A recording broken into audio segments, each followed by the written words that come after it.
Looking nice, buddy. Looking real nice. Yeah, you're doing a great job. Great job. You don't have to get that little bit. Don't worry about it. When you get it down that much, you're good. Real good. Looks good, man. We're getting ready to start some framing. I'm starting in here, so if there's any insulation up there in between that bay that we can't get out, you got to pull it down. If there's any up there, I don't know. I don't think so, but gone, right?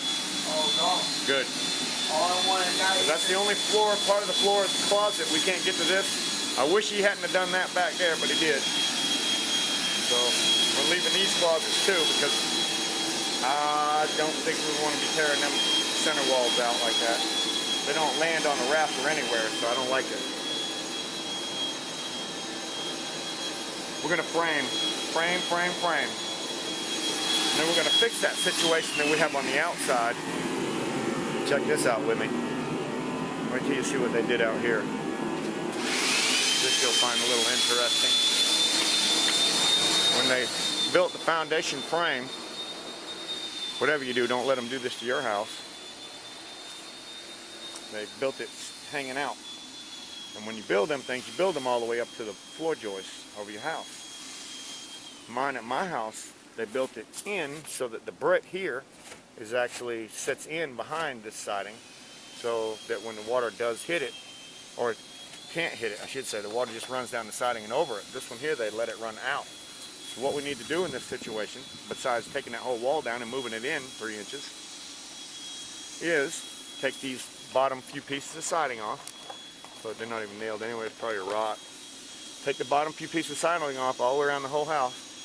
Take a piece of flashing, run it up here and down onto that brick and then out and down. Of course, you're probably going to have some bad plywood behind here. It's going to have to be replaced because it's been leaking here for a long time to the point where it's gotten to the floor joist on the inside. So you take a piece of regular aluminum flashing, run it out here and put a little bend so it comes over the brick here. And that way any water that comes down here from now on will never be able to go under the floor. And you keep your nails up high so that the water can't ever hit the nails and rust them out. So you don't want to nail anything down low. Run your flashing up high, cut it around these places here, down onto the brick, out, measure it, and put a bend in it 90 degrees here so it bends down the face. And then from now on, you'll never have that issue happen again. You have to take off the corners. Literally, the corner board has to come off of this thing. There's a lot of siding issues, a few pieces of siding, corners, so that we can get back there and flash all the way around so that the corners can be flashed. So it's a big job, but it needs to be done or this place is going to get ruined.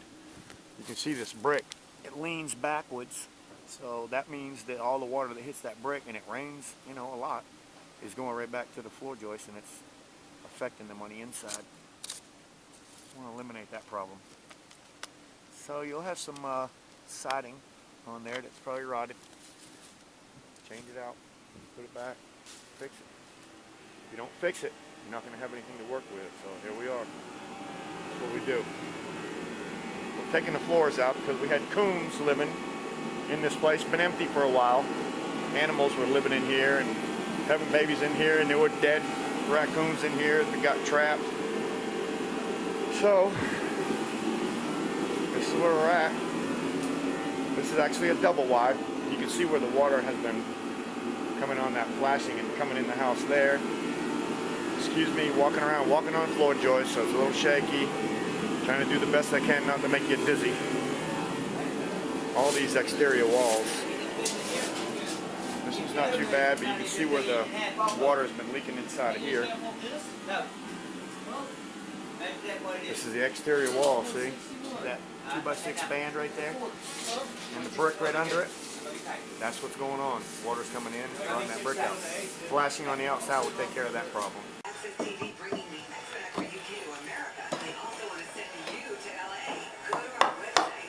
Get that side up first.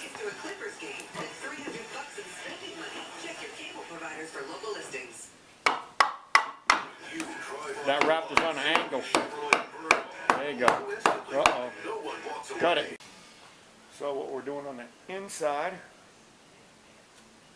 they run their plywood right over and under the walls, and then they put the walls down on top of plywood. So when you take it out, you have no framing to go back to, so we're adding 2 pieces of 2x6 all the way down through here.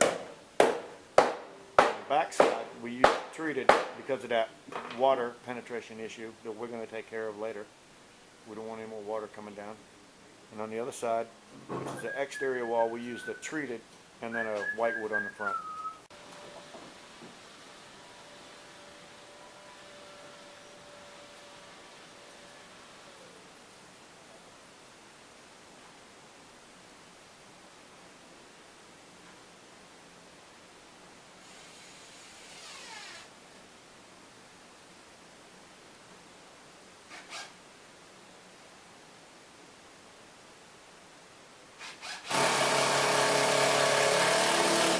Which way you have to be in to get in the closet?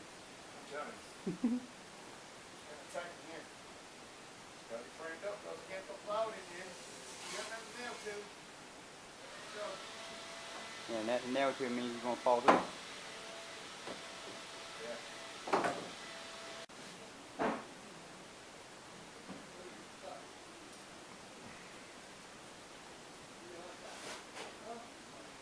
Framed, ready for plywood. One more piece of 2x4 block in there. That's on the 4-foot break. Haven't put a 4-foot break one in here yet, but we do have the framing for the sides. Obviously the doorway, we've got a triple.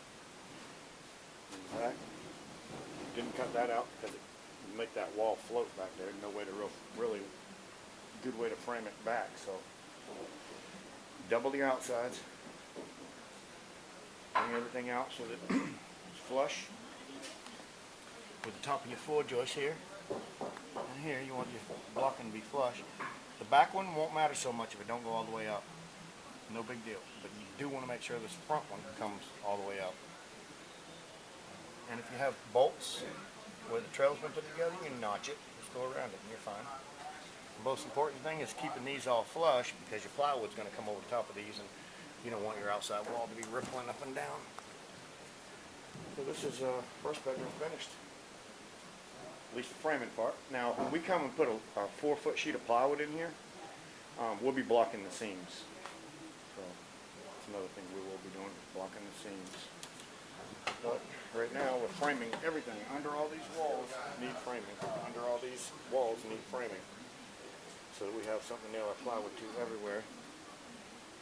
And we got these walls here set up, ready to go. Exterior walls are coming. It's lunchtime. Let's take a break, guys. Looks good. Lunch.